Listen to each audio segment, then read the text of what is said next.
Hello and welcome, everyone.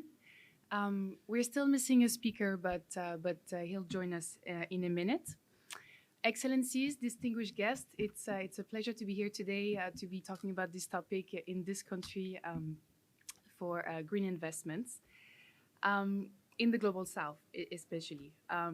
My name is Claire Davan. I'm a specialist of governance, climate change governance at the World Bank in sub-Saharan African country, but a lot of overlapping topics with the MENA region as well. As you know, the cross-cutting theme of this 2024 edition at MEDays is the question of today's shifting sovereignties and resiliencies.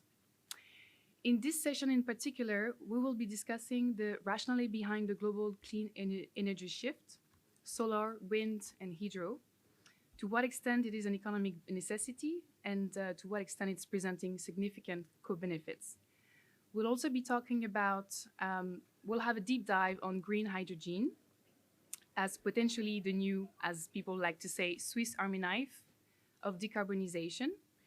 And then we'll hear speakers' insight on their specific solutions to the green energy transition challenges. What's outstanding about this conversation, having it here today, is that Morocco is an outstanding country for climate action, and the percentage of investment, green energy investment, in the overall portfolio of the countries is quite significant, and it ranks among countries like Iceland and Denmark, for instance. So we still have 90 minutes, even though we started a bit late. We still have 90 minutes, 13 speakers to explore this very vast topic. But I would like to first give the floor to Mr. Tariq Amane, who's sitting next to me, who is the Group CEO of ONI, representing public energy governance in Morocco and connecting policy with infrastructure.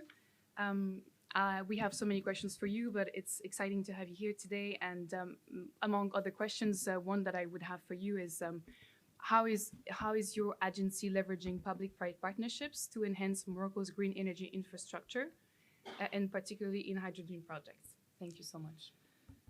Thank you very much, Davan. Thanks to the organization for the invitation. My pleasure here to be with you. I mean, I think it's fifth time here in this very important event, and every time with a great pleasure. Especially this time, I think that there is more light on the room comparing to the previous edition, which is, I think, also very reflecting the situation the globe now is facing. So regarding, I mean, your question, I mean, Morocco has been a pioneer in terms of energy transition because, I mean, we start our path on that field actually in 2009. We were one of the first that target quite ambitious objectives in terms of renewable penetration within the electricity mix. Initially, we fixed the target at 42% to reach by 2020. Then we increased it in 2015 to reach a minimum of 52% of our capacity mix for electricity from renewables. As you mentioned today, we already reached more than 45% of our capacity from renewables, wind, solar, and hydro. And this is for us. I'm trying to do better. Now it's okay? Perfect. As I mentioned, we were a pioneer on that field, and from 2009, today we have more than 45% of our installed capacity from renewables, wind, hydro, and solar. We're more than 5.5 giga of capacity that has been installed. And this is, for me, the beginning, because, I mean, if we do account the projects that are under development, construction, not that will be operated by the next 4 or 5 years maximum, we are going to add another 8 giga of renewables, which reflecting that we are going to go much further than the initial target of 52% by 2030. The advantage of Morocco, and this is, I think, today there is no question about renewables, should we do more or not. because many aspects push for massive introduction of renewables. The cost of renewables itself, wind, solar especially, they are becoming more and more competitive. The cost of storage, what we've seen last year in terms of decrease of the price of battery, shows that today we can really build grids that rely on renewables, storage. Of course, we will need to continue to have, for a period of transition, some fossil, but the idea is minimizing fossil and shifting completely the way we think, the way we do the placement of our energy in terms of running the grid. And this is exactly what in Morocco we are today implementing. The classical way of running a grid was to put the base load first, then to put semi-base load, and then some intermittent energies. This is, let's say, the old way, the old manner to run a grid, which today we are completely shifting on the 180 degree. So the way we are running our grid and which to do in the future is maximizing the renewables and using what we call the classical base load capacity on its minimum technique, because we still need some inertia within the grid, and of course put some flexibility on the grid, which came from storage or some flexible capacities, mainly gas. This is a complete different manner to run a grid, and this is what we are implementing, and many countries, of course, that have the resources are following that. But further this, Morocco is also targeting to play a real leading hub within the region. We are interconnected with Europe, two existing line with Spain. We are developing a third line in order to increase the capacity. There is also a project that aim to connect Morocco even to UK, to France. This has been presented also during the visit of the President Macron this month, actually. And also other option to connect with Northern Italy. But from our case, we are, as I mentioned, working on a third line with Spain, another line with Portugal, and also connecting Mauritania in order to reinforce our role. This is regarding the grid, and of course, to push for this massive introduction of renewables, we have to make our grid stronger, more reliable, and we commit to invest 5 times what we used to invest on grid during the coming 5 years. More than almost 2.5 billion euro will be invested on the common grid as additional investment. This is, as I mentioned, 5 times what we used to invest in the past. And we are also developing a point-to-point massive transportation of electricity. One of the main examples today is the HVDC line between south of Morocco and center of Morocco, 1,500 kilometers, 3 gigawatt capacity. And this is to be implemented, as I mentioned, in the nearest future. The target, as I mentioned, maximizing renewables. In parallel, we're developing storage, battery storage, but also hydro storage. And of course, management of demand also is something interesting to implement. And this is, as I mentioned, 5 times more investment on the grid, because the grid is now become the most important component in order to achieve the targets of enhancing. And what happens is that also in the developed countries, grid was considered as something already done that will survive for many years. And recently, 3-4 years ago, everybody wake up and say, oh, we have this target, and our grid starting to be older, so we have to enhance it and extend it.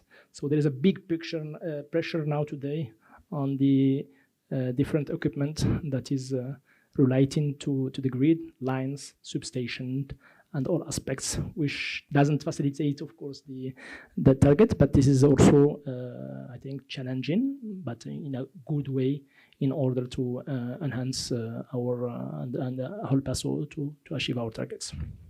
You mentioned green hydrogen. Morocco also, thanks to the great resources we have, wind and solar, we have one of the best spots worldwide in terms of wind, with a quite large capacity. I mean, for more than 1,500 kilometers, we have a quite continuous wind with a very interesting capacity factor that can reach 70% in some area, which is quite equivalent as a coal-fired power plant in terms of display, and also interesting irradiation for solar.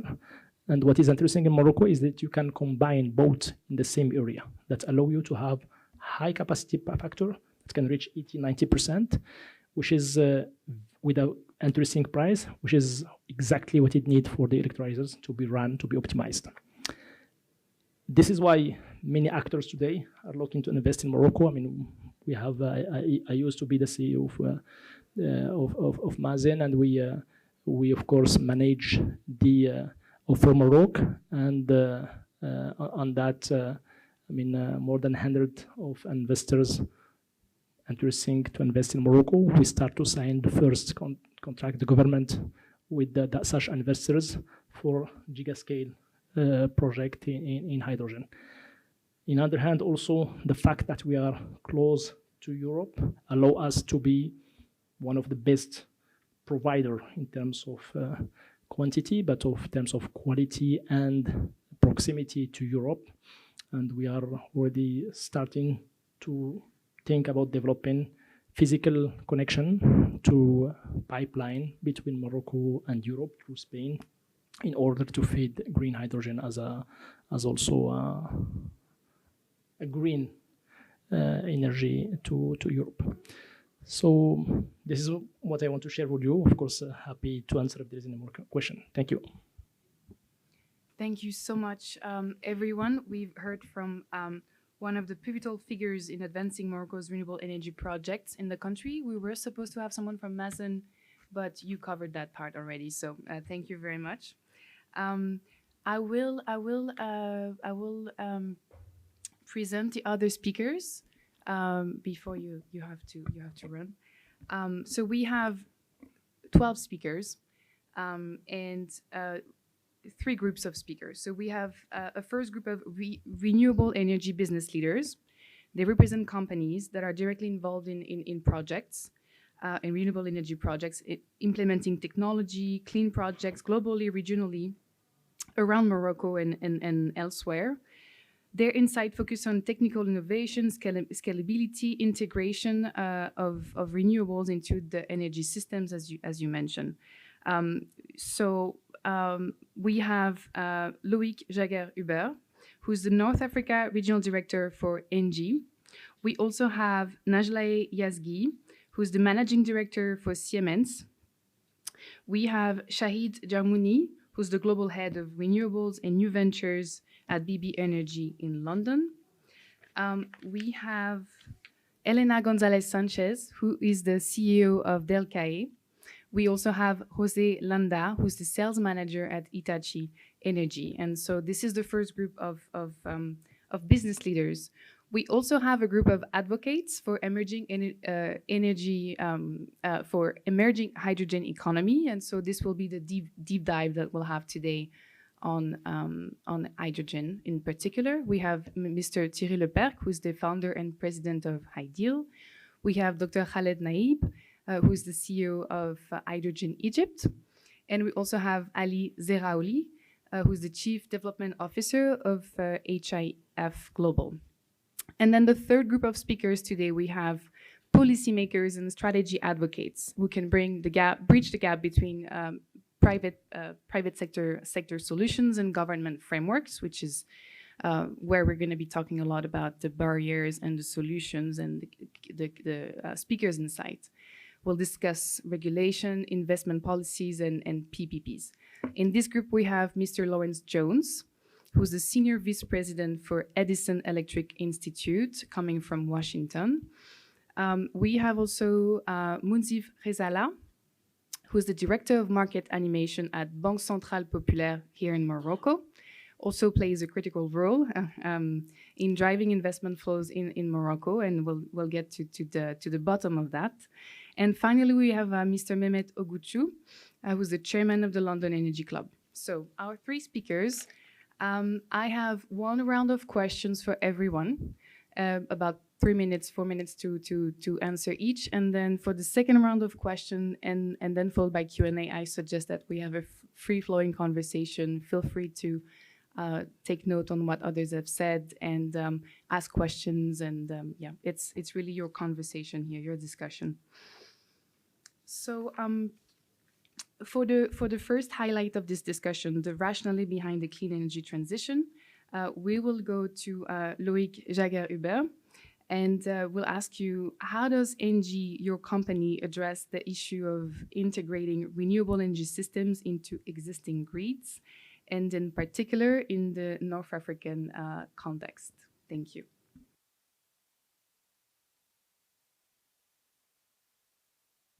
Thank you very much. Very happy to be there. Very happy to see new faces, but also same faces from one year to another in different positions sometimes. But happy to debate with you on this key topic, energy transition, and especially in the South and in Africa.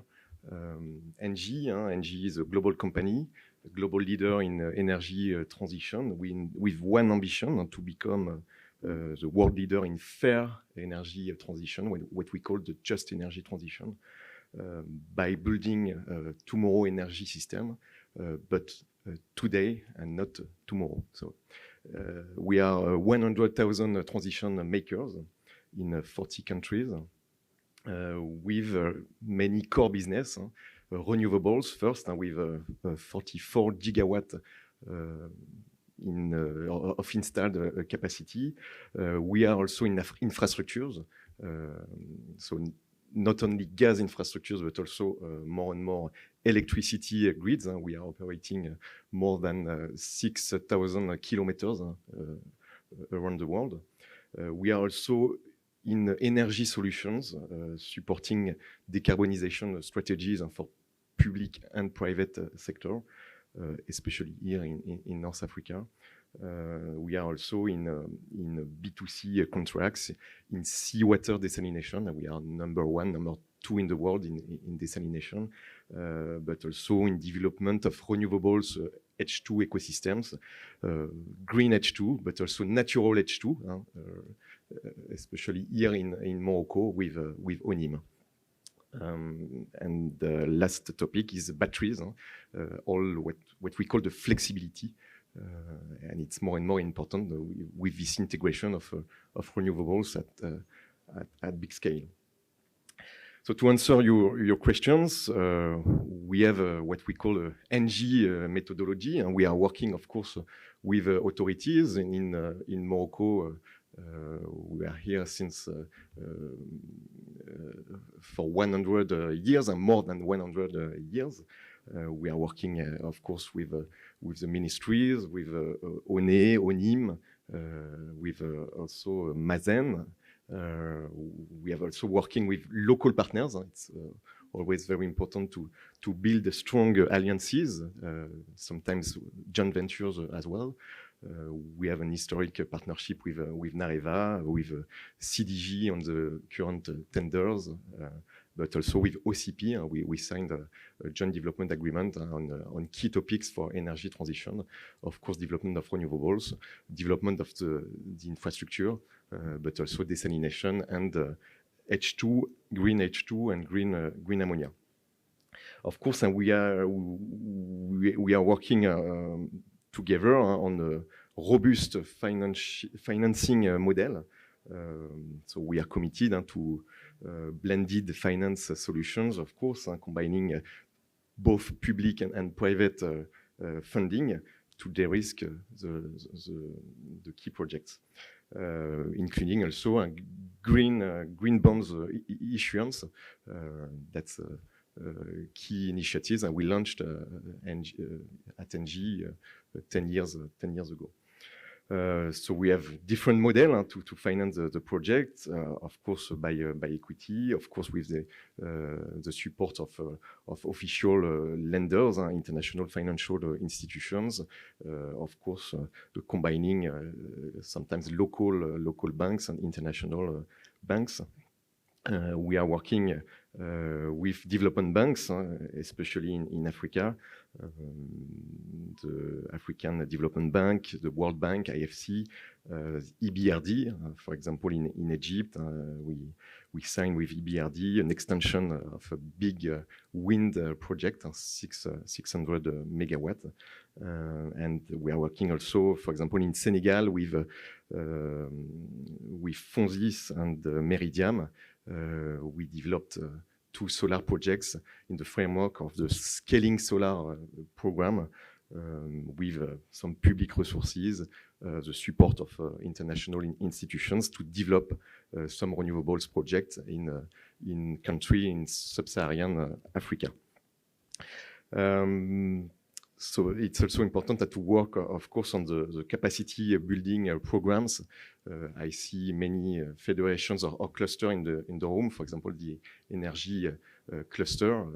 I see Mr. President and ENR cluster just next to the Energy Federation.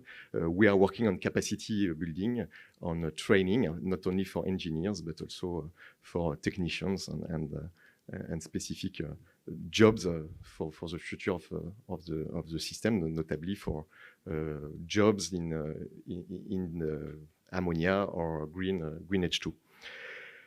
And of course, always thinking to the local communities, supporting the local communities, integrating them as much as possible in the projects, and build what we call the ecosystems with the local companies, with the communities, and with, of course, the local authorities.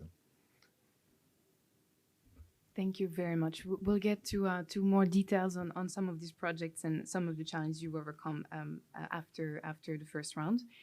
Our second speaker in this group of speakers is Najla Yazgi, also from the private sector.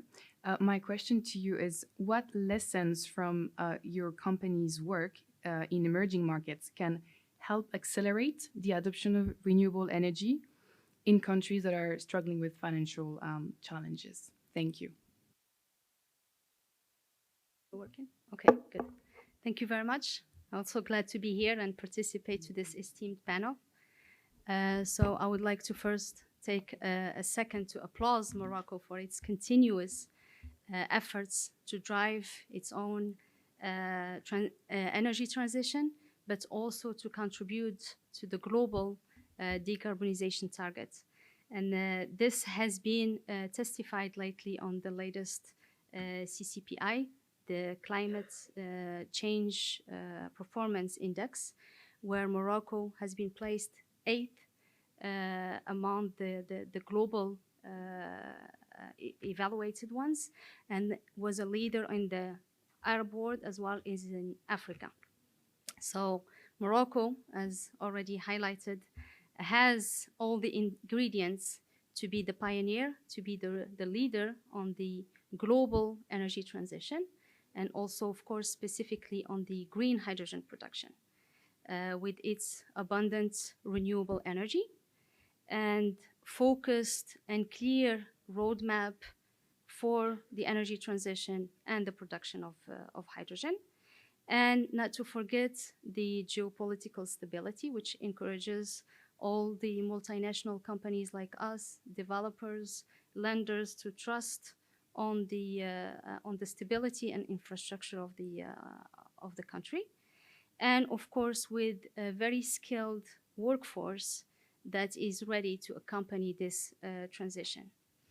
On the other hand, we have Europe right next to us, which has a great demand also to decarbonize its industry and its energy sector, and looking at countries like Morocco and others, mainly in Africa, to support their targets for decarbonization. So this is placing a great framework for a good collaboration and to support each other on complex projects to drive this energy transition and to make Morocco as a pioneer and a leader on the green hydrogen production. So for technology providers like Siemens Energy, we are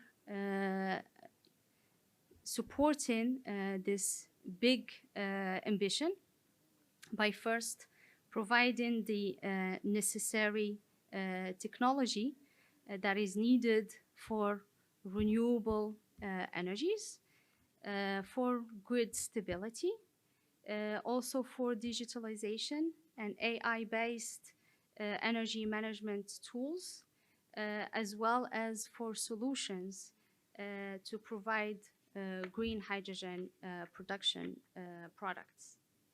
So on the renewable energy part, we propose integrated solutions that integrate the wind, the solar, and the storage systems to be able to first look at the challenges of intermittency of renewables and combine them in an efficient way to have close to base load. And Mr. Haman has talked about the complementarity of wind and solar, which is a good privilege of most of the sites in Morocco, is that you have most of the wind blowing during the night, while the solar radiation is at night. So this is a real advantage that you can, by combining it with some energy storage, you can get close to load base on the energy production. And that allows the possibility of shifting these renewables from being a complementarity to the grid to being the base energy production of the grid. In addition, as Mr. Haman have stated, we try to support the issues related to the grid stability by working with developers, with the grid integrators and all institutions to support in doing detailed grid studies early on the very first or very early stages of the project's development. That from one side would allow to detect early on any potential issues on the grid stabilities, because when we're talking about very large scale renewables and very large scale hydrogen production facilities that will be operating in island mode, grid stability becomes of an essence and needs to be done jointly with the technology providers to make sure that we don't fall into issues at the end of the project. Also to optimize from the beginning the business case of the project to make sure that the right components and grid stability equipment are chosen for the project. So also, like all other technology developers, we're investing heavily on the R&D to try to make some of the technologies which are not mature yet, like the electrolyzers, into a certain maturity and also cost efficiency to be able to accompany this great energy transition. And not only that, but also it's essential to look at on these development projects to look at what can the local population and the local frame provide for such for such supply chain for the equipment. So we're looking into cooperations with local suppliers to maximize the integration or the industrial integration of our components, to try to produce or assemble the key components locally, and this would allow us first to secure the demand from equipment's perspective that's needed to execute these large projects, and to be self-sufficient from importations which have shown in the last years not to be reliable. So, and in this great collaboration way of doing things, we see that also knowledge transfer is an essential topic to be addressed. So here, multinational equipment suppliers are urged to collaborate with local universities, with institutions, to make sure that there is a frame and there is a plan to first train the local population or the local students to be able to be ready to accompany this energy transition and be the ones to execute these projects in the future. And of course, to bring the know-how of the technological and not just have Morocco being a land provider for multinational companies to come execute the projects and leave, but rather had to have the right knowledge transfer and industrial integration needed for the long-term success of the project, of this transition. Thank you very much. Thank you very much. You talked about capacity building in particular and collaboration. That brings me to my next speaker, Mr. Shahid Jarmouni. What opportunities do you see for partnerships between your company, BB Energy, and governments, national and local, to foster renewable energy projects, especially in underserved regions, but not only? Thank you. Thank you. First of all, thank you for Amadeus for organizing this brilliant conference every year. A very interesting forum to share ideas and confront ideas with different stakeholders from the global south and the north as well. So BB Energy is an energy trading house that was founded more than 50 years ago, and we've embarked in our own energy transition 5 years ago by embracing what we believe is a non-return point, which is transitioning and making the energy mix, the global energy mix, evolving towards cleaner energy.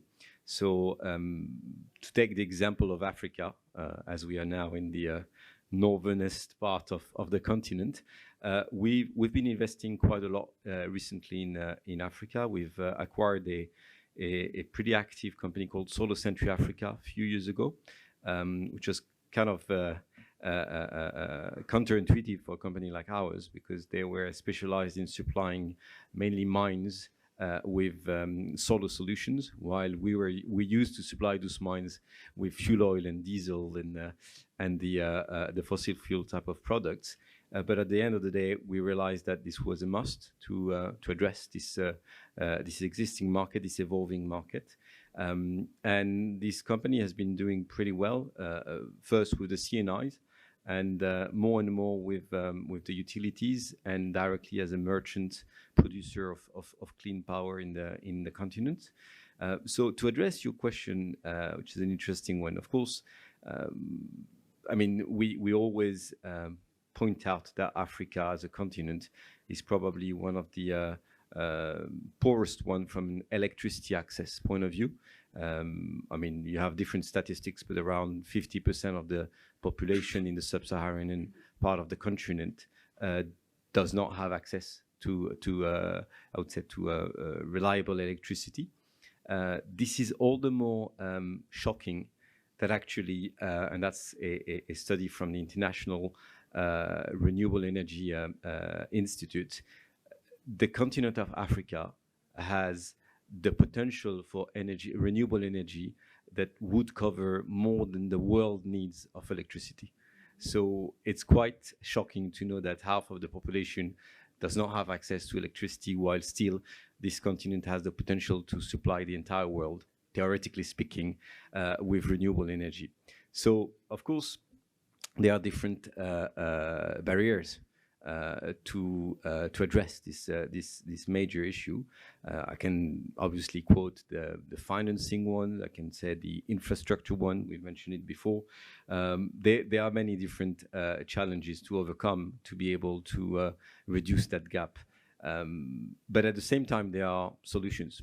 There are what I call quick fix type of solutions, and there are long-term solutions. The quick fix, I believe, are the likes of mini grids, the off-grid type of solar solution or wind solution that could be deployed, that we already, by the way, deploy for remote industries. I mean, as I said before, Solar Central Africa assist and provide those solutions for mines in remote areas in Africa. And these mines are just used to burn diesel and fuel to generate their power because they're very far and remote from the grid. And obviously, these mini grids or these off-grid systems are quite useful for them. So they can be similarly used for remote villages and communities. And they can be also scaled to a certain extent. Now, of course, why I call this solution the quick fixes is essentially because, of course, they're not 24/7 solutions.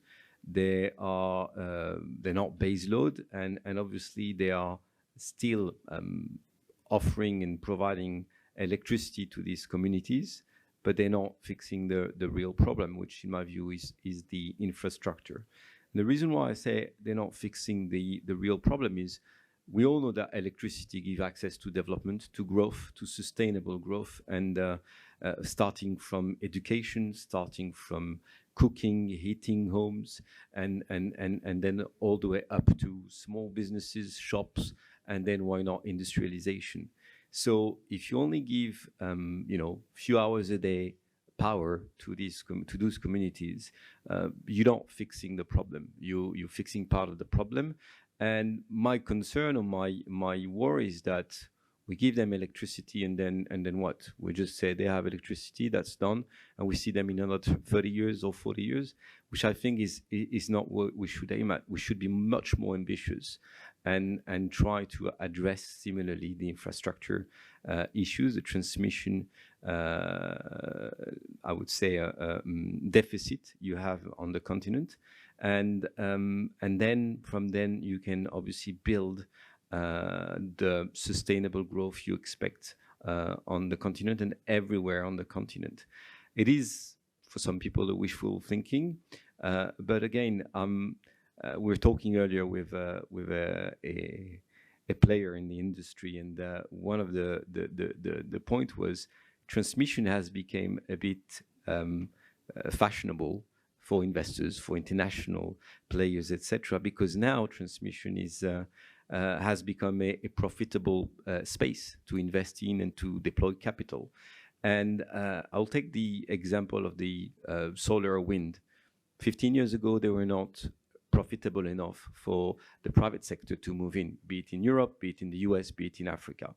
But the minute this became an industry space where rate of returns were high enough, you didn't need any more subsidies, any more feed-in tariffs or whatsoever for the investors to be genuinely interested in investing in this space. And I believe the transmission space is going to be the same, whereby the supply and demand rule will apply here similarly, where you'll have a lot of new generation capacity where most of the investments have been spent globally and particularly in Africa, while still not having enough transportation infrastructure, mainly the grid and the substations, etc., to digest and to deal with this new power. So eventually, with the supply-demand balance being in operation, you should have a more attractive infrastructure space for investors, and therefore you should see more investment in that space, including in Africa. The reason why I believe this is an important space where to invest is because that also creates a lot of connectivity across the continent, across borders, and even, as Mr. Haman has mentioned before, potentially across different continents, where you could have a power or energy cooperation, a energy transition cooperation, actually, where we clearly know that the potential for Europe, for instance, to greenify their energy mix is extremely difficult for many different reasons: the climate, the space as well, where Africa could be a key partner for the continent, the European continent, or even potentially other continents, in supplying them with green power that we can harvest in Africa. So I think that yes, transmission is where investors and regulators, government should not be shy and should try to promote, because today the generation, in my view, is not anymore the real challenge, the real struggle, but it's more around the infrastructure. So mini grids, yes, as a quick fix for industries, for areas that are definitely remote. But generally speaking, I would favor to build more grid and more distribution systems, so that the energy transition and the electricity revolution can be more inclusive on the continent. Thank you very much. And echoing what Mr. Haman said about the ambition of Morocco to potentially fuel another continent with energy, and your highlight on the ambitious that we should be ambitious to address deficit in long term and address real infrastructure and grid issues.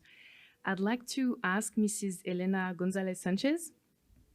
I'd like to ask for your company's expertise in supporting countries in specifically aligning industrial growth or supply chains in the countries to sustain energy deployment locally or with more local parts. Thank you. Thank you, and I'm enjoying all my colleagues of the panel in the thanks to the organization of this event. Really interesting for me to be with you. As you were asking, Claire, when we face this challenge, we try first to understand the starting point of the region or the country, and then to establish realistic goals, because we are sometimes a little bit surprised, especially in Europe, when we establish those goals that we never achieve. That is the truth. So to establish these realistic goals, keeping a good balance between energy demand and energy supply at reasonable prices, because we cannot forget that to establish industry, sometimes for most of them, cost of energy is a big part of the cost of the industry. So if we are talking about sustainable energy, but the energy is very expensive, then our industry is not going to set in that place. So today, industrial growth can leverage in the development of clean energy, working from our point of view in 4 main areas. But those 4 main areas has to be planned in an integrated way, because we have in the market many solutions, and when you go to different countries, they go for 1 or 2 or 3 solutions, but that is not the real problem. The problem is to find all the technologies, find all the mechanisms, and to implement an integrated plan. Otherwise, it's not going to work.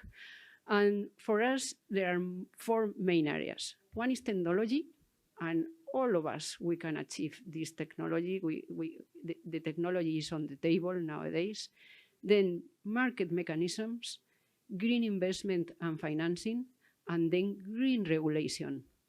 We are in a sector, energy sector is a very high regulated sector. So talking about technology, in the technology side, it is nice to talk about hydrogen. Of course, solar and wind technologies are on the place, and now we can consider them mature technologies, because prices that they provide on generation are competitive prices in most of the areas. But please don't forget to invest also in biomass, biogas, geothermal, which has a good potential, especially in Africa, and hydro. And when we implement these plants in renewables, we do it linked to the raw materials and to promote supply chains in the local areas. Okay, so it's not only development of renewable generation, but link to the development of the people in this area. Otherwise, you go, you build, and you live. The other point that Mr. Yamani mentioned is the grid access. This is a key issue, the grid access, especially, as you mentioned, in Africa, 600 million has no access to electricity. Therefore, if we look at solutions, there are decentralized generation solutions like microgrid, and we have established several microgrids working quite well, not only to cover a few hours a day, but with the storage, you can cover 24 hours. And nowadays, it's a technology that you can use without problem. Of course, solar home systems and community renewables cooperative, training the people, the local people. And on the demand side, you have many technologies. For instance, in agriculture, you have solar power irrigation, you have cold storage to reduce post-harvest losses. You have solar powered processing equipment, like for instance, grain mills or water pumps, and many different technologies like heat pumps, like heat recovery systems, like LEDs, motors, etc. So plenty of technology, mature technology that you can link to use different market mechanisms. Market mechanisms like, for instance, pay as you go, systems where there is no upfront cost for the user. So you have investors that they rely on those technologies, on those business cases, and you pay as you used. And at the industrial level, the energy performance contract, where investors relying on technology that is already proved, they invest in those technologies and they sell the energy after with a fee. It's a fee that the industry is paying. It's not paying for the development of all the projects. Talking about financing instruments, that is another big area. I'm not going to mention most of the mechanisms that all of us we know, but I will point one quite new that I'm working on just nowadays in Spain, is the energy efficiency certificates market. It's quite a nice mechanism, and you can do a lot of energy policy through this mechanism. And if we have time, that I don't know, later on, maybe we can talk about this mechanism. And the other one is training. Training not only for high education, all of us will like to have nice engineers, but what is important, and we realize this in Europe, we are having this lack of people, the vocational education. We have plenty of engineers, but we don't have plumbers or we don't have electricians. That is true. And not everybody is looking to go to the university. So sometimes these people is earning more money than the engineers, okay? And another training which is important is the training of regulators, okay? So vocational education is key, but also training of regulators. As I mentioned before, energy sector is a high regulated sector, especially in Europe, that we are specialists in regulation. But if you don't have a good regulation, you have a stopper. All the things that we are commenting here is nothing if you don't have a regulation that is helping, not just the opposite. And finally, a clean energy value chain. And being here in Morocco and in Africa, I think that for the energy transition, Africa now is a key actor. Because if you look at all the main raw materials that we need to develop the energy transition technologies, all of them are in Africa. So the point here is not to become only a exporter of raw materials, but to implement the industry to add value and export those technologies. So if you want to grow the industry, there is no only to develop renewables. There are more things that you need to have a change in the structure of your country or your region that is related to market mechanisms, training, financing instruments, and of course, the technology that you have. Thank you. Thank you. Thank you very much. Hopefully we'll have time or a question on the energy efficiency certificates that you mentioned, because that's probably a very interesting topic to cover later, but we'll keep it for later. Our next speaker is from Hitachi company, Jose Landa. What role does technology play in reducing the cost of renewable energy systems, and especially in emerging markets? Thank you.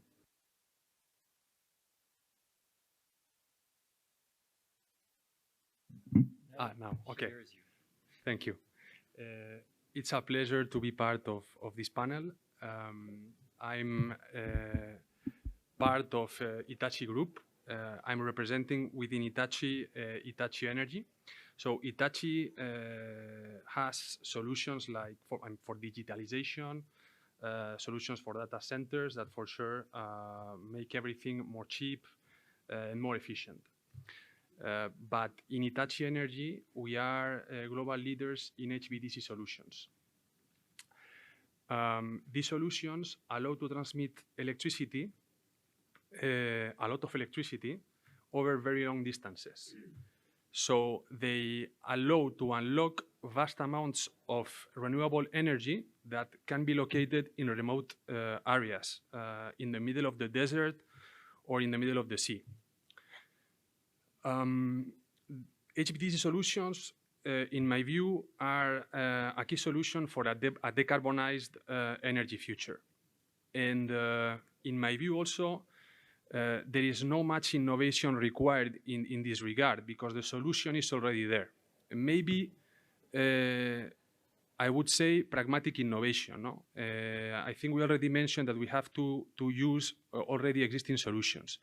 And also, my colleague here in the panel mentioned how important it is a smart investment, no? to adequately fund from the beginning pre-feasibility studies to make sure that these projects are technically and financially viable. These projects require an important amount of capital. However, for sure, they enable people to have access to vast amounts of energy at affordable prices that allow economic growth and creation of jobs, and they allow also to empower local population.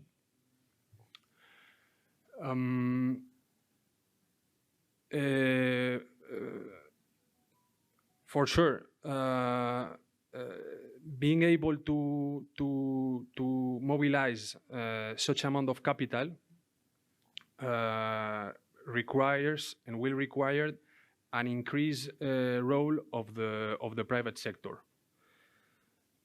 And I think one innovation or something that we could do different is to move forward from the old transactional approach towards more long-term collaboration between the public sector and the private sector. We can make together projects more attractive for private investment. I would mention some ideas like government's leadership, forward planning, efficient execution, and I think strategic vision also is important. We already mentioned how important it is to align installed capacity with grid infrastructure and demand. And of course, also something that was mentioned, and I want to highlight how important it is, human capital, no?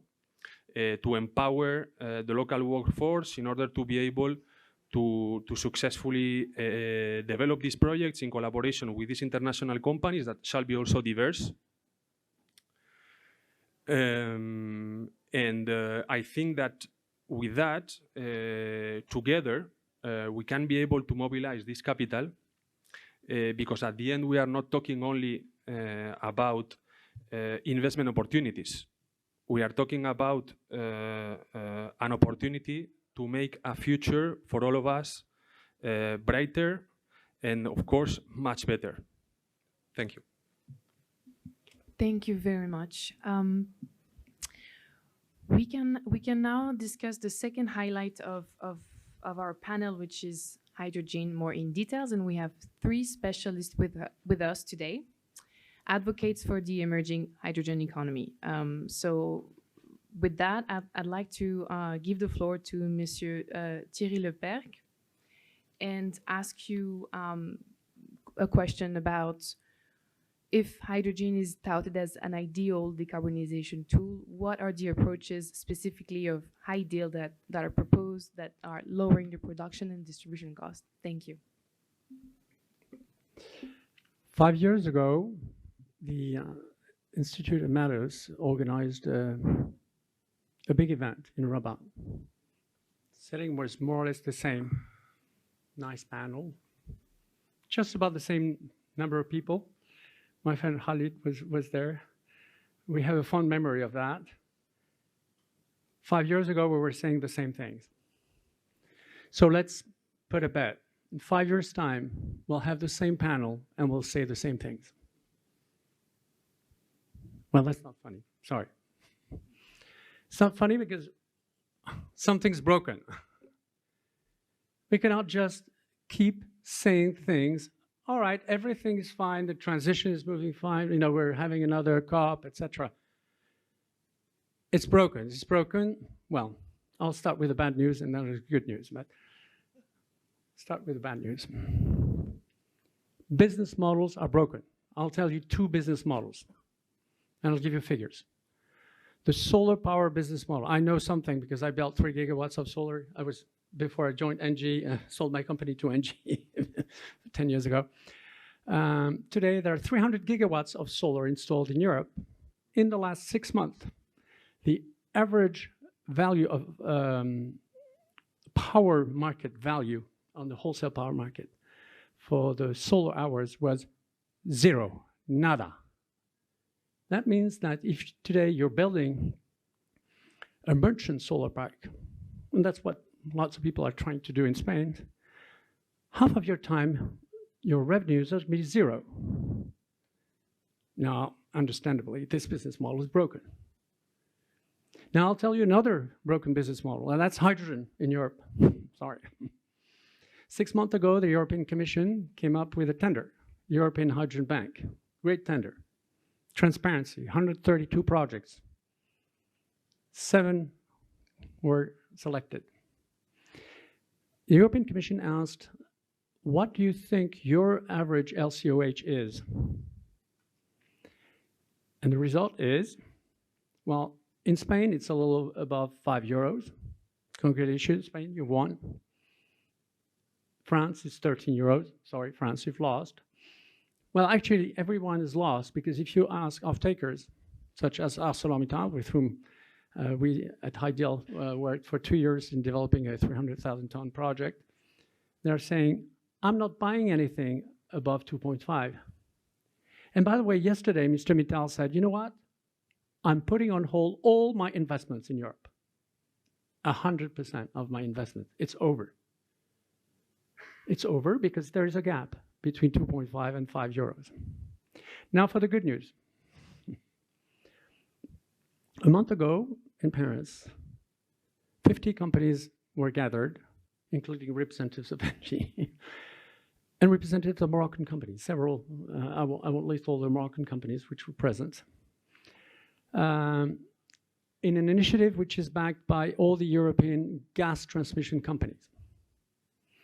The co-organizer next to HyDeal and Green Hydrogen Organization is Prisma. Prisma is not known, but Prisma manages the natural gas system in Europe.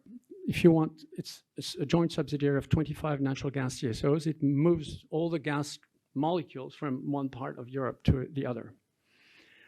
And it's managing the aggregate EU natural gas platform for the European Commission. 73 billion cubic meters of aggregated LNG cargoes over the last 2 years. That's for real. It's not talk, it's for real.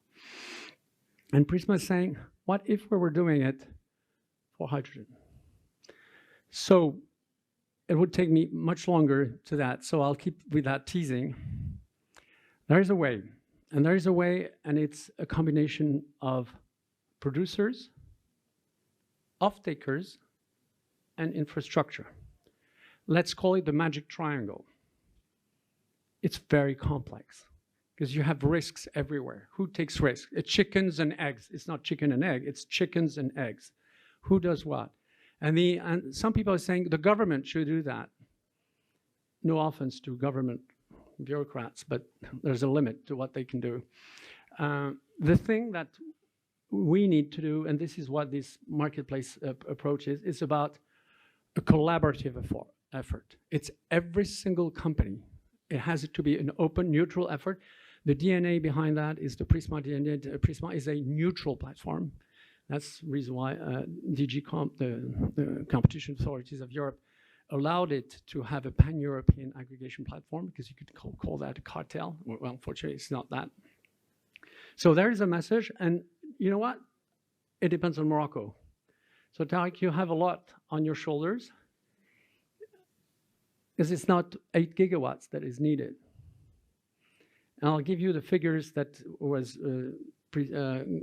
presented 2 years ago at a study which we presented with the European Investment Bank, the African Union, and the International Alliance at the COP27 at the site of the Mauritanian pavilion. It's 50 million tons of hydrogen by 2035. For those who are not aware, look at the European Investment Bank's website and look at hydrogen and Africa, and you'll see the thing. 1,000 gigawatts. Well, not all of them in Morocco, but a good deal of them to Morocco. And that's a business model to produce mass-scale hydrogen here in Morocco, not just to, by the way, to serve European customers. Well, European customers are good because they pay, they're good, they're bankable, and you can build 20-year offtake contracts and build financing. But just a while ago, we had OCP and Riva and all those people who want to use Riva, what? 100,000 tons in Joflasfa to decarbonize steel making here in this country. 100,000 tons. That's not bad. And provided you sell it at the right price, you're going to turn Morocco into a hotbed for green steel, green chemicals and everything. So my message here is, yes, there's a bright side. Look at the business model. Look at collaborative efforts. And yes, think Morocco.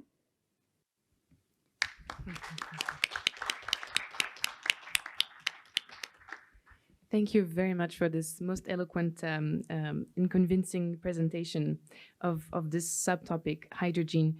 I'll turn now to Dr. Khaled Naguib, and we'll be discussing some of the challenges of hydrogen development in Egypt. And by the way, add Egypt as well. Yeah, Okay. thank you. I wanted to say that. Yeah. We can compete with Morocco. I know. We can reach the magical number of $2 a kilogram of hydrogen. Okay, so there's competition. Yeah. There you go, huh? So thank you, organizer, and thank you, fellow panelists and guests, for being here today. Yeah, but we have a problem with our grid. But anyhow, Egypt. Let's look at the landscape first, okay? If you were on a plane, like every time I travel from Egypt in the daytime, you'll see that we're 1,000 kilometers by 1,000 kilometers, and we live and work on 6% of that space. Okay, if you were to be invited into a time machine right now, and you go back 11,000 years, it's the same. But then they had a few people, and now we have 120 million. So that's positive and negative. Positive in the sense that you've got a dense population, dense industry. And then the rest is desert, flat desert. with not nearly a cloud during the year or storms or anything like that. The magic spot there is in the south of Egypt, near Luxor and Aswan. You have some of the best electricity in the world. You can generate electricity for a few cents kilowatt hour, okay? That really gives you some really cheap renewable energy. We have great wind also along the Red Sea mountains. Maybe not as good as Morocco, but pretty good. So Egypt's story with renewables goes back about 20 years. We started with wind and solar and slowly built up. I think we're about 10% of capacity and 20% theoretical renewable energy. Let's fast forward to COP27, okay? So there, that was the reaction, the ultimate reaction to the war in Ukraine and the energy shocks we all experienced, and prior to that, COVID and so on and so forth, right? So Egypt was very well positioned during COP27 for Europe to come and sign, like Egypt signed something like 27 MOUs, and 11 of them now are framework agreements. But we get stuck with the things like Mr. Leclerc said, you know, the business model doesn't work, especially for Egypt, where we live in a very bad neighborhood. To the right, we have a war in Gaza, and to the other side, Libya, and then and Sudan. So we pay a very big risk premium, and that's really makes it very hard to close these projects and get them to FID, plus a variety of other factors. Maybe I could say that also Morocco is a really good model. We're not there yet for the sort of ease of doing these big projects and so on. So at COPE, together with my partner Dalia Samir, we established Hydrogen Egypt. That came about, we were in the Egyptian pavilion, and then all the developers were there, and the European Union and so on. And I'd worked with hydrogen for nearly 40 years. I saw hydrogen very early in refineries and nuclear and so on, and other industries, submarines and so on. So I knew the potential. And we were working in a very, very tight space of transport and mobility and mixing diesel and fuel into ships. That went on many years ago, by the way. So it's hydrogen, again, if we deep dive into hydrogen, is so versatile, especially in a country like Egypt, probably similar to most African countries. We have very old diesel engines, very old cars on the road. The mixing of diesel with hydrogen or hydrogen with diesel and other fuels is amazing. Even if it's just a few percent, 2%, you can reduce emissions by 30%. And you improve the performance of the engine and you save fuel, okay?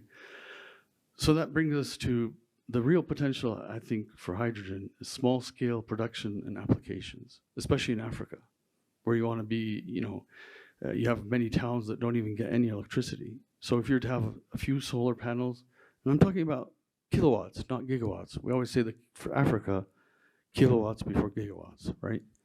It's for cooking. You can cook.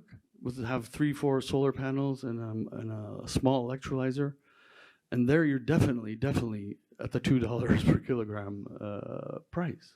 Okay, so it's a very versatile. Hydrogen is extremely versatile, extremely. You can produce so much with it and do so much with it. So, I mean, for a country like Egypt, for us, and I wish other African countries could do this, it's also taking some equity in these projects, you know? All we do is collect tariffs, and we're so happy to do that. But the upside is really in the sale of the hydrogen. The other thing is regional and Mediterranean cooperation. You know, Egypt's doing its thing, Morocco's doing its thing. You never hear of, you know, Egypt and Morocco are talking together and they want to have storage capacity and so on, which is very unfortunate because the cooperation between African countries could really do something for hydrogen. So last but not least, hydrogen offers real energy sovereignty for African countries, that's for sure. You can't do these kind of projects in Europe. You just don't go in Germany and set up solar panels and start burning hydrogen for cooking. They'd shut you down right away. So I just ended on that note that, you know, energy sovereignty is really something for African countries to pursue. Thank you. Thank you very much. I hope we'll get the chance to also talk more about regional integration among African countries and what cooperation could look like. And our third advocate for hydrogen, specifically Mr. Ali Zerouali. What strategies is your company using to ensure that green hydrogen projects in emerging markets remain competitive on the global stage? Thank you. Thank you. So first, let me begin by introducing my company, just to know who are we talking about. So HIV Global is considered as the world leader in e-fuels, focusing only on the methanol routes to e-olefin, e-gasoline, e-kerosene, e-SAF, and so on. So HIV Global now is developing quite important projects in US, in Chile, Uruguay, Brazil, Australia, expanding to Morocco, Saudi Arabia. And so we understand very well as being in a stage ready to build in US for a big project of 1.4 million ton of e-methanol. So we understand very well now what are the hinders, having finalized the feed in this green hydrogen ecosystem. So I like what Thierry was saying. There is, the business model is broken. So there is a huge market gap between fossil molecules and green molecules. So we can talk about we can be very optimistic and talk about the opportunities with how the market is big, how the production could be important, how the future of green hydrogen is promising. But actually, if we don't bridge this gap, nothing will happen. And there are a lot of hinders that allows to unlock the market and to really accelerate the transition towards green hydrogen. First, just before talking about this, I really don't like that we call like the Swift Army knife green hydrogen, because it doesn't help green hydrogen. It's a wrong idea. For cars, we don't need green hydrogen. We need electricity. Transforming the electricity to electrons to molecule and back to electrons to power the car, this has no sense. So heat pumps also could use electricity directly instead of green hydrogen. So we really need to focus on the sectors that could not be electrified. And there is the fertilizer sector, there is the aviation, the shipping. Petrochemical industries need to green their industries, so they need some e-methanol and green hydrogen. Full stop. For the moment, full stop. So this is what we are focusing on. And if you look at the hinders now that allows us to close this gap between gray and green, there are a lot of Europeans here, and I'm glad to say that it's the fault of the Europeans. The regulation is hindering significantly the development of green hydrogen, mainly from Europe. And I give you some examples, very simple. And if we close these hinders, we can reduce the cost by 50% very easily, bridge the gap, unlock the ecosystem. First, this Howry matching. I don't know any industry in the world that is pretty profitable being closed 4 months a year. And this is what Europe is asking us for green hydrogen with this Howry matching. In most of the regions, you cannot exceed 65% or 70% of capacity factor, which means that you are closed in your factory 4 months a year. So please tell me which industry could be profitable by doing that.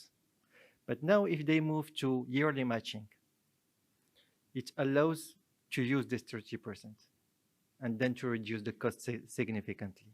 Plus, in green hydrogen, when we are in our machine, we have a curtailed electricity of around 10 to 15%, depending on the regions and the project and so on. So there is 15% of your electricity that is not used for your facility. Of course, it could have a local impact feeding the grid with the lowest cost and so on, but it doesn't help directly the field of green hydrogen. Then there are other hinders. Fossil fuels are subsidized.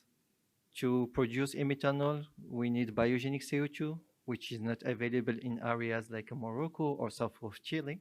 Then you have renewable energy that is lost if you don't put that in bottles, in molecules. And if we want to do methanol, we need to buy $250, $300 a ton of CO2. But for fossil fuels, it's free. So just the price of the carbon could also allow to bridge this gap. And last but not least, something that we do not think a lot about, but when we reach to the FID, then it becomes a real hinder, is why the regulation is not frozen at FID. And certification needs to be renewed each year. So it means that today, if Global is investing $1 billion for one phase, it's certified for 1 year, but nobody guarantees that some legislator will wake up one day and change the legislation and our green hydrogen will turn to become gray. And then just with the decision to say at FID, we freeze the legislation for your project, it guarantees the financing, it reduces the risk, it reduces the cost. So there are a lot of things to do under regulation that could allow to easily reduce the cost by 30 to 50% and still be in the energy transition pathway. And I'm talking about regulation because for me is the quick wins. Of course, we are working on technology, how we can modularize, how we can skip the EPC cost and reduce the EPC cost by having some modules made in factories and shipping that to the site. It could reduce the cost significantly. We are working on some innovative financial structuring because these facilities could last 30 years, but you need to finance that and to amortize that over 15 years, which is the lifetime of the offtake. So there are a lot of, but it's more long term. Quick term is really some quick decision on the regulatory aspect that could lower the cost significantly, unlock the market. Thank you. Thank you very much. This is the perfect transition to our next group of speakers. We have 3 speakers left on this panel to share their insights, their solutions specific to the green energy transition challenges. And so perfect transition because you broached upon the topic of the predictability and the relevance of regulation in particular. I'd like to ask Mr. Lawrence Jones, how does the Edison Electric Institute, through international energy programs, how do you support regulatory adaptation in emerging markets? Thank you very much. Thank you, Claire, and good afternoon, everybody. Thanks for having me here. It's a pleasure to be here. It's been a very interesting set of conversations. I took a lot of notes, starting with Mr. Himani. And one of the joys of going last or almost last is you either have nothing to say or you have a lot to critique or a lot to say. So I will try to put myself in the second half of this conversation. So first, the Edison Electric Institute, we represent all investor-owned utilities in the United States. We also have over 70 international members who are utilities that operate in 90 countries. And so we have a global view of the energy transition from the utility perspective, but also from the point of view of investors. I think there are 2 things or 3 things I want to highlight in terms of what I've heard so far. We heard a lot. Mr. Leperc talked about it. Mr. Najib and so Mr. Zaruli talked about it as well. Regulation. And everybody said the regulators. And I hear this all over the world when I travel. And I keep telling myself, asking myself, if everyone knows the regulators are the problem, why don't we fix it? Instead of keep complaining that is the regulator, is the regulator, is the regulator. So one thing we always say is that the energy transition is global in scale, but is local in context. So the question about adaptation, when I travel around the world, the thing I try not to do is to ask anyone to adapt any regulation from anywhere else. Because if it's bad in Europe, why bring it to Morocco? And what we see all the time is that countries that are more developed actually have the worst regulation, and they're the ones trying to bring those bad regulations to places like Morocco or parts of Africa, which confuses me, because everyone says the regulation in Europe is bad, but then if you look at all the European investment banks and the European donors, they're actually asking African governments to adapt bad regulation, which makes absolutely no sense to me. So for me, it's not so much about adapting the regulation. It's looking at why is it difficult to transition energy systems in different parts of the world. And we can discuss regulation, but not discuss policy or politics. They're tied. I would argue, and Mr. Hamani can tell me if I'm wrong, the regulation in Morocco works because the policies and the politics in Morocco works. There's a political connection between what the government of Morocco says and what the regulators do. In Europe, it's a completely different situation where one government says one thing. I used to live in Sweden, so I know the Swedish regulation very well. And the policymakers have another view. So you have conflict between what the policymakers are saying should happen and what the regulators are doing. And the regulators are there to implement the policy. So we keep blaming the regulators. But the regulators are there to implement the policies that are put in place by the policymakers. So all of the European policies that have been put in place that are not good, they're not going to be better just because the regulation tried to fix it. So the issue is not fixing the regulation. The issue is fixing the policies. The issue is fixing the politics around the regulation. We hear a lot about removing bad policies or bad regulation. You talk about innovation around regulation. Well, I listed a few countries here as an example where you had the connection between politics and regulation working well. Denmark. When Denmark over 30 years ago decided to be the world leader in renewable energy, they were able to do that because 10 years, or not 10 years, there were 10 governments of different stripes who took power in Denmark. But guess what? The policy never changed. So the politics were consistent, irrespective of who was running Denmark for those years, and that's why you don't hear the Danish people complaining about regulation, because the politics were right. Australia, a different situation. They have high penetration in Australia in solar, but what happened in some of the Australian states, the politics and the regulation did not match one another. So you have that issue. Then you go to the country where I live a lot these days, the United States, where we have different politics and different regulation in different states. So if you go to California, you have a different set of politics, you have a different regulatory framework. You go to Texas, you have a different politics, you have different regulatory framework.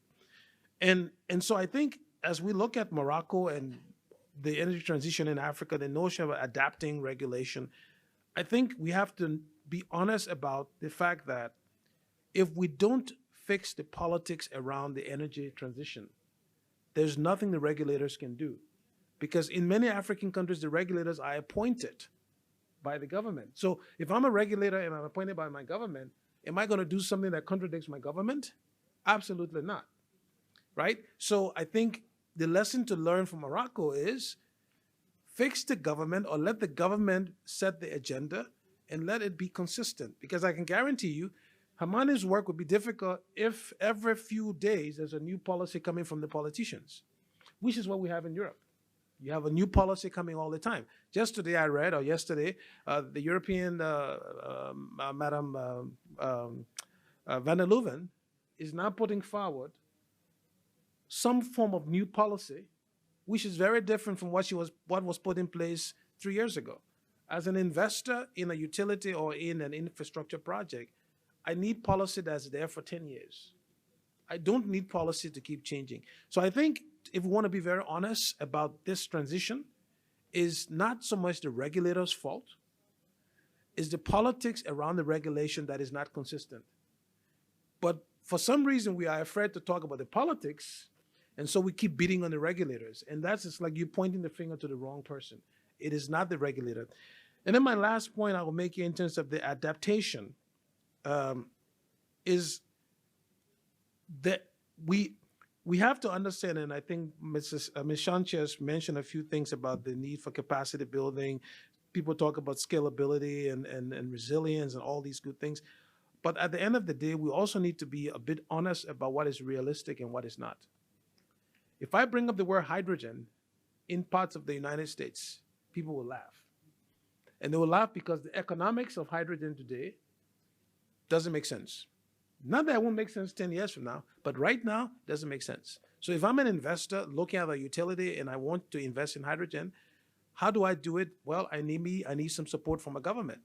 So in the US, we had the Infrastructure Reduction Act, the Inflation Reduction Act, that put a lot of money into hydrogen. What happened when that happened? We saw hydrogen projects moving from Australia, moving to the United States. Now here's the issue. We just had an election. We don't know what's going to happen with that policy.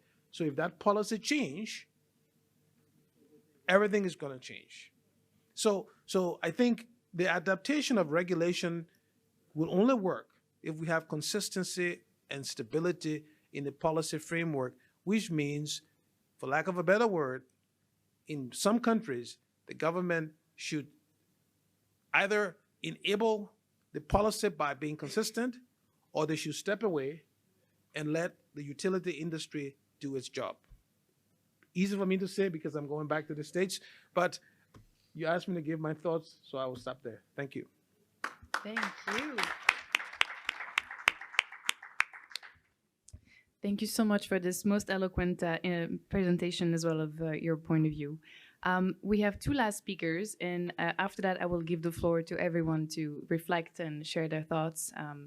We still have time. We still have at least more than 20 minutes before the celebration starts. So our two last speakers, we have Munsif Rezala.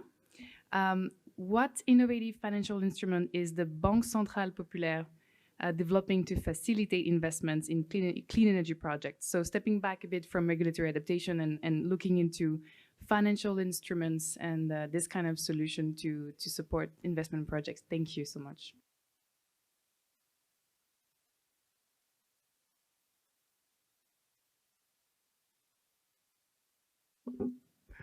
Alors, tout d'abord, je remercie les organisateurs pour l'invitation et pour l'organisation de cet événement ô combien important pour le sujet de la transition énergétique. Je commence par présenter la Banque Populaire pour les gens qui ne la connaissent pas. Donc, la Banque Centrale Populaire, c'est un groupe panafricain présent outre le Maroc sur toute l'Afrique de l'Ouest et l'océan Indien à travers l'île Maurice et le Madagascar. C'est un groupe qui, en fait, couvre toutes les activités bancaires, à partir de la microfinance jusqu'au retail et corporate banking. En plus de toutes les activités parabancaires, je passe le leasing, la location longue durée et le crédit à la consommation, et j'en passe. Pour le sujet et la question, pour répondre à votre interrogation, en fait, l'intervention de la Banque Populaire a été structurée depuis quelques années sur un certain nombre d'outils de financement. J'essaie de parler brièvement sur 2 outils de financement et je vais me consacrer au sujet que je pilote, en tout cas au niveau du marché de la PME et qui concerne le sujet de la décarbonation de l'économie nationale. En fait, les outils dépendent de la nature des investissements. Alors, lorsqu'on est devant des investissements d'infrastructures énergétiques, et là je parle surtout des parcs éoliens, des parcs solaires, là on est vraiment sur du project finance, et là c'est une manière de traiter projet par projet, généralement porté par des SPV avec des partenariats publics-privés. Donc c'est un financement assez particulier qui en fait fait de ce qu'on appelle communément le financement sur bilan. Deuxième aspect, c'est en fait une approche assez novatrice qui a été lancée par pas mal d'intervenants sur le marché national. La Banque populaire en était un, et depuis un certain moment, c'est les Green Bonds qui ont été lancés par la Banque populaire pour pouvoir un peu refinancer tous les projets d'économie verte souscrits essentiellement par des bailleurs de fonds étrangers. Si on revient sur la troisième partie qui est la plus riche et dense au niveau du paysage de financement national, je vais peut-être revenir sur un sujet qu'a cité Hubert tout à l'heure. C'est en fait, on assiste de plus en plus à l'émergence de ce qu'on appelle le blended finance. Autrement dit, le financement classique de la transition énergétique n'est pas une solution. Un crédit sec ne pourrait plus apporter la solution requise pour pouvoir adresser les sujets relatifs à la transition énergétique. C'est pour ça que les banques nationales, et en l'occurrence la Banque centrale populaire, a essayé de développer de plus en plus un certain nombre de produits qui font une offre packagée intégrant un certain nombre de ce qu'on appelle les accélérateurs de la transition énergétique. Ces accélérateurs sont multiples puisqu'ils incluent toute la chaîne de valeur en fait, de la transition énergétique, en commençant par la partie relative à tout ce qui est réalisation du projet jusqu'à la partie finale du monitoring du projet énergétique. Tout ça a profité d'un contexte assez particulier et qui est en fait le lancement par l'Europe du mécanisme d'ajustement des carbone aux frontières, le MACF. Et comme on le sait tous, le Maroc est un pays exportateur vers l'Europe à travers pratiquement, bon les chiffres diffèrent d'une année à l'autre, mais on va dire 2/3 de ses exportations vers l'Union européenne. Donc automatiquement, on était confronté à ce sujet du MACF et nous avons lancé depuis pratiquement une décade, depuis 2015-2016, tout un accompagnement pour pouvoir un peu adresser ces sujets. Alors quels sont ces accélérateurs que nous avons un peu mis en place? Les accélérateurs permettent un peu de faciliter l'accès au financement. Alors on commence bien sûr par tous les efforts déployés par le gouvernement, parce qu'il a été dit à un moment donné que les subventions, c'est un accélérateur de mobilisation des financements verts. Alors, il y a un certain nombre de programmes qui ont été mis en place au Maroc. Le dernier en date n'est autre que la nouvelle charte de l'investissement, qui consacre quand même une partie importante à la transition énergétique, offrant des primes à l'appui. Et puis, un certain nombre de secteurs profitent d'appui à l'investissement qui arrive pour la transition énergétique jusqu'à un niveau de 35% d'appui à l'investissement sous forme de fonds perdus. Le deuxième accélérateur étant les garanties. Alors les garanties, on a vu se développer sur le marché national de garanties multiples. Alors nous avons développé des garanties de risk sharing, ce qui permet un peu de couvrir une bonne partie du crédit. Donc, nous avons un produit avec la SFI en cours de déploiement.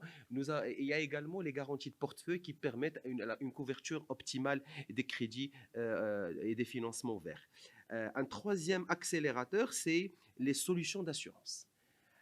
Et là, nous venons de voir sur le marché national l'émergence d'un nouveau produit, ce qu'on appelle l'ESI, l'Energy Saving Insurance. C'est un produit d'assurance couplé à un contrat de performance énergétique qui permet à la fois de couvrir l'investisseur et l'établissement financier en fait, qui le finance. Un quatrième accélérateur, c'est les financements conjoints. Et les financements conjoints, là, c'est quelque chose qui a permis d'améliorer significativement les taux de sortie de financement et le recours aux fonds propres et partant la rentabilité des entreprises. Et nous avons vu plusieurs mécanismes au niveau national, le Green Invest de Temwil comme l'ancienne caisse de centrale de garantie, et tout récemment la dette subordonnée du fonds Mohammed VI, qui là aussi il intègre tout l'aspect ESG dans l'approche d'octroi. Un dernier accélérateur, et pas des moindres, qui est l'assistance technique. Alors, l'assistance technique, c'est quelque chose qui intervient tout au long de la chaîne de valeur, en amont et en aval, et pendant la réalisation de l'investissement. Et là, plusieurs solutions ont été développées sur le marché national avec les bailleurs de fonds. Tout à l'heure, quelqu'un a parlé de la BIRD, pas que, il y a la BEI, et nous travaillons également avec le monde universitaire, puisque nous sommes accompagnés sur un certain nombre de lignes par la Frankfurt School, qui joue le rôle de l'assistance technique sur un certain nombre de sujets, et c'est quelque chose qui permet d'adapter l'investissement, de conforter l'établissement financier quant à la prise de risque sur certains projets de financement. Dernier point que je vais citer, c'est en fait la nouvelle stratégie de développement de la finance climat qui a été lancée par le Maroc en septembre 2024, septembre dernier, qui en fait ambitionne d'accélérer davantage la mobilisation des financements verts à travers la mobilisation de tous les acteurs, une bonne partie que j'ai citée, et bien sûr l'émergence de nouveaux acteurs pour pouvoir un peu adresser ces sujets. Tous les sujets dont j'ai parlé, bon, ils traitent un point essentiel, c'est en fait l'atténuation. On ne parle pas d'adaptation, c'est surtout de l'atténuation, et il participe fortement dans la réalisation des objectifs nationaux en termes sur les engagements du Maroc. Quelques chiffres, juste pour pouvoir dire que c'est quelque chose qui marche. Le progrès technologique et technique qu'on a vu, bon, on a parlé tout à l'heure de pas mal de sujets relatifs au coût, qui permet un peu de rendre les investissements rentables. Ce progrès technologique et technique a permis d'accélérer davantage la réalisation de ces projets, puisque nous avons assisté sur la dernière décade pratiquement à une division sur deux d'un certain nombre de coûts, et l'amélioration du taux de retour sur investissement qui passait pratiquement de 8-9 ans à des retours sur investissement autour de 5 ans, pour notamment le photovoltaïque. Et profitant de cette amélioration, nous avons pu quand même, sur la toute petite et moyenne entreprise, juste pour donner un exemple, accompagner quelques 300 projets pour 2 milliards de dirhams. Et le plus important dans tout cela, c'est qu'il y a un chiffre clé à retenir, c'est que la moyenne d'économie est aux alentours de 41%. Donc c'est quelque chose qui permet quand même, que c'est réel, c'est qui permet un peu de rentabiliser, et parfois même on a vu des entreprises qui ne sont pas contraintes à respecter le MACF, qui ont recours à la décarbonisation, parce que c'est quelque chose qui profite également à l'amélioration de la rentabilité et la compétitivité des entreprises. Merci. Merci beaucoup. Merci. And last but not least, you have either the chance or the curse of being the last speaker, but you basically can talk about anything you want. Any policy measure that you think can bridge the gap between clean energy investment and sustainable financing for emerging economies, or reflect on what other colleagues have said on the panel. Mr. Mehmet Ogucu, the floor is yours. Thank you. Thank you for giving me the blank check. As we negotiated, I'll speak 2 hours to compensate being the last speaker. I think the key word I would like to underline in my intervention is the reality check. As we have listened from previous speakers, there is so much hype. There is great visions, great policy statements, but when it comes to reality, we often fall short of them. I think COP29 in Baku was one of them. High expectations about financing instruments and more funds flowing into developing nations. But the reality, what we have seen is about $300 billion, which will not be realized as happened before. And again, EU has ambitious visions, blueprints, but when it comes to the results, implementation, it falls short. I come from the business world now. I'm sitting on the board of both fossil fuel companies as well as renewable companies. I serve in the IEA, making long-term projections to 2050 in British Gas, in many other places. And what I saw is that business, of course, is there to make business, to make profit for their shareholders. But they are in a straitjacket shaped by regulatory pressures, highly regulated industry. I agree with you that policymaking, if it's wrong, of course, regulators cannot fix it. And then we also have the pressure from the shareholders interested in green investments, climate change issues, and also geopolitical tensions hampering our progress. You make all the plans, everything is going fine, then you have flare-up of a geopolitical tension somewhere else, your whole business plans could be destroyed or put on hold. And technological disruptions as well. Technology is not always a blessing. It also brings some curse and some disruptions because you have to move quickly in your business. And I want to also make an advocacy for the fossil fuels, if I may. If I cannot be lynched here in this audience. Good. Because today the bulk of world energy, 81%, is still fossil fuels. You cannot get rid of fossil fuels overnight. If you try to do it, there will be huge disruptions. Therefore, we also have to try to green the fossil fuels through technological advancements and what you have.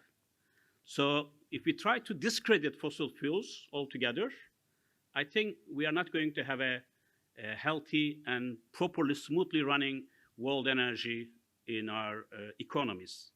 Because priorities are also changing. Today, the global economic recovery is still a long way ahead. And Trump coming to power in January 2025, things might be even worse in terms of globalization, trade flows, technology, and what you have. Perhaps Trump might also try to get out of the Paris Agreement, as he did before. And so there are so many uncertainties and risks which the private industry have to take into account.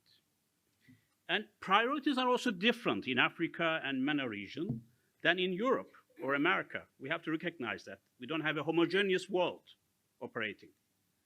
So here in Africa, the share of the global carbon emissions is 3% only. In the whole Mediterranean area, 6%. Therefore, it's not a priority here to reduce the carbon emissions. It is the priority in the European Union, not so much in US, China, which are the main emitters of the global carbons. And therefore, when you look at the business side, which I want to highlight, there has to be a friendly atmosphere, friendly, conducive environment for business to operate. Geopolitical tensions we mentioned, also regulatory straitjacket we talk about, but there has to be more incentives.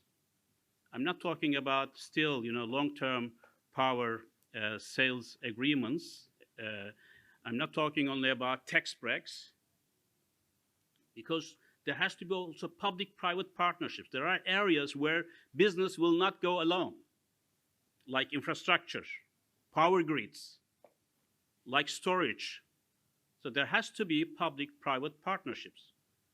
And there has to be also easy-moving flows of finance. I was talking to the Director General of IRENA in Abu Dhabi.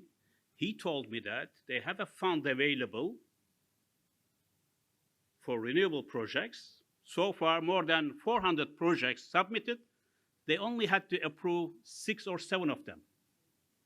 So much complexities to get money into there is money in Europe, there is money in the world to move into the green energy. Last year, $2.3 trillion of investment globally in energy sector. 2/3 of this went to the renewables, but mostly in OECD countries. not in the developing world. So I don't want to prolong my talk, but I have to say that there are actions that have to be taken by governments, by international organizations, because these are also regulatory straitjackets for us, like Green Deal in EU, by companies, by banks, by NGOs, civil society. Each of them have their own role. And it is very, very difficult and complex to bring all of them together and get the process moving. Whatever we have achieved so far, which is not negligible, but there is a long way to go, and it is a very cumbersome process. And if you don't have the proper international environment, like what's going to happen in the US or EU conditions, and it has to be also two-way street, because most of the EU approach vis-a-vis Africa and MENA region is one-sided. We need energy, we are energy hungry, we have our regulations, we have our requirements, you just abide by this, comply with it. We will invest in your countries, not so much linked with the local communities, with your facilities. We also build the infrastructure pipeline, bring it to our countries. So there has to be a win-win proposition on both sides, understanding the priorities, concerns, and sensitivities of both sides. If this doesn't happen, I don't think it's going to be sustainable or lasting. And so having said this, I'm sure in the next round, we'll have further discussion. Thank you. Thank you so much. Yes. We only have 5 minutes before the opening ceremony. So either we invite a last word from some of our speakers who have something to say, something to add, something to reflect. But just be mindful, we only have 5 minutes. But please, the floor is yours. Please, Mr. Amani. Thank you very much. If you allow me, just maybe a few words. I think if there is a word today that we should promote is pragmatism. We need pragmatism in our action. And what we've seen last years, last months, this month, that we are pursuing by the reality check, as you mentioned, and we have to be pragmatic on our actions. You mentioned the 81% of fossil, which was the case in 80s actually. So it means for the last 45 years, we are still in the same situation. The share between fossil and renewables, if we include, of course, nuclear. All the effort that has been done these years just to maintain the situation as it is. But I believe that there is now opportunity because we are in a new cycle. In the other hand, we have a technology advancing that allow us to, for the investment coming, to change this ratio. Renewables becoming cheaper, solutions to integrate are there. So we should commit, be pragmatic, and push. What can fly, we should support. You mentioned hydrogen difficulties, that's true. So we should accelerate what is already there and available. This is the first point I want to explain. Second one is, in order also to be pragmatic, we were discussing with some panelists about the transmission and the role of the state on that. And one of the key words is sovereignty. I think that we share that some component has to stay between the state as a sovereignty and the example of privatizing some aspects tails, and one of them is transmission, especially on electricity side. The only case where private are taking the lead on the transmission is mainly on some countries that has no capability to invest on it, or there is a poor operator. But on the developed world, we found one operator within the grid, and if it's delivering well, this is the best way to enhance having more renewables and more decarbonized economy. And of course, working together with the private sector is, of course, encouraged in order to enhance investment on generation and to link between both. This is, I think, second aspect, and we are aligning, even if there is some noise around it. Other aspects, I mean, I was Monday in the Rome dialogue, MED dialogue, another MED dialogue. But here we are in the southern area, in fact, just in front of the north. We can even see it, but we are representing the voice of the South.